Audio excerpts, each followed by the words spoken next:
Saudara, berita perdana diteruskan dengan Stadium RTM. Dan untuk malam ini kita bersama Syahrul Islam. Silakan.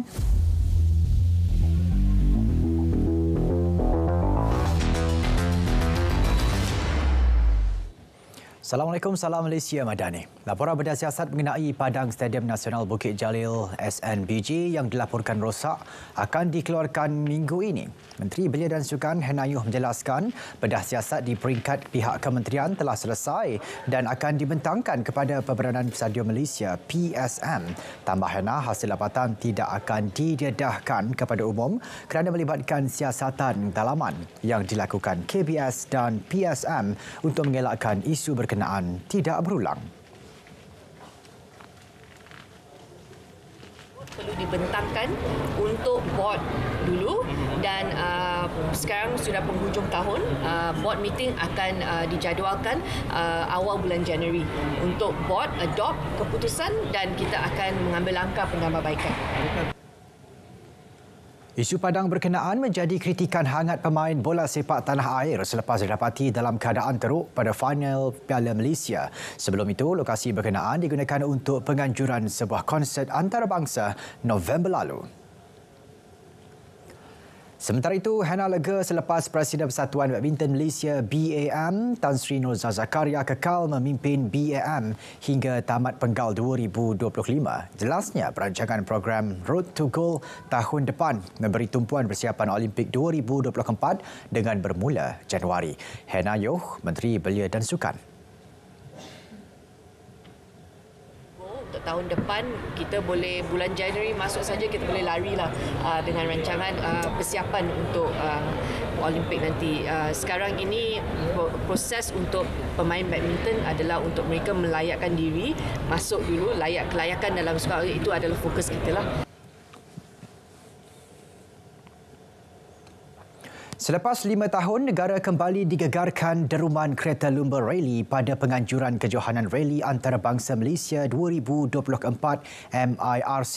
Pengarah program Datuk Seri Muhammad Khairi Ikhwan Abdul Latif memaklumkan kejohanan itu akan menampilkan pelumba dari beberapa negara seperti Thailand, India, New Zealand dan Australia. Kejohanan itu akan melibatkan 2 lokasi, iaitu di Tapak Karnival Felda Pancing dan Tapak Karnival Bandar Kuantan Pahang.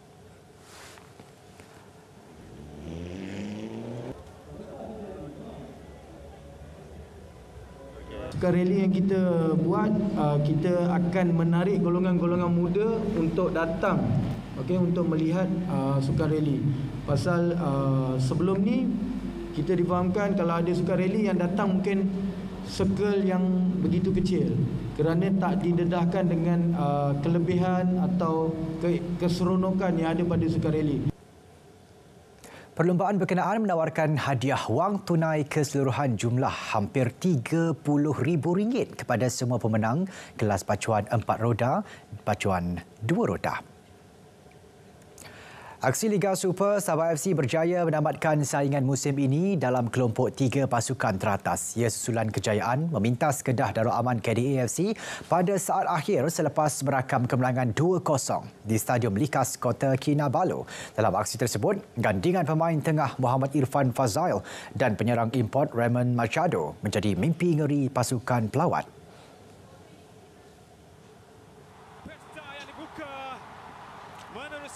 Hari ini para pemain membuktikan yang mereka mempunyai mentaliti, sikap yang cukup positif, semangat yang cukup tinggi dan saya harap para pemain ini dapat mengekalkan prestasi mereka terutama apabila kita bermain dalam peringkat separuh akhir Piala AFC nanti di mana ini kita akan bermula selepas cuti beberapa minggu.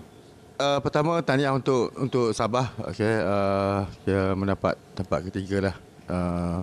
Perebutan dengan Kedah malam ni, saya rasa persembahan yang baik daripada kedua-dua tim lah. Saya rasa di second half kita nampaklah Kedah lagi baik berbanding dengan semalam masa pertama. Tiga mata dikutip Sang Badak pada aksi terakhir musim ini menyaksikan mereka mengumpul keseluruhan 54 mata di kedudukan ketiga sementara KDAFC terpaksa berpuas hati menamatkan kempen di tempat keempat dengan 53 mata. Sementara itu, dalam satu lagi aksi, tumpuan Liga Super menyaksikan naib juara Selangor FC mengakhiri musim dengan bergaya. The Red Giants mencatat kemenangan ke-7 berturut-turut selepas mengatasi PDRM FC 3-1 di Stadium Majlis Bandaraya Petaling Jaya MPPJ.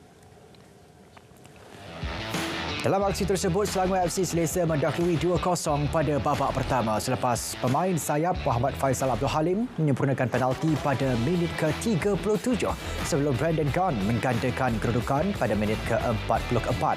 PDRM merapatkan kedudukan menerusi Fadi Awad yang melepaskan rempatan deras dari jarak dekat pada minit ke-71.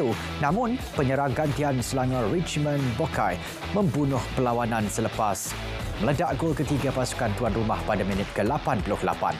Naib juara merupakan pencapaian memberansangkan buat jurulatih Tan Cheng Ho pada musim penuh pertamanya membimbing Selangor selepas dilantik sebagai ketua jurulatih pada September tahun lepas.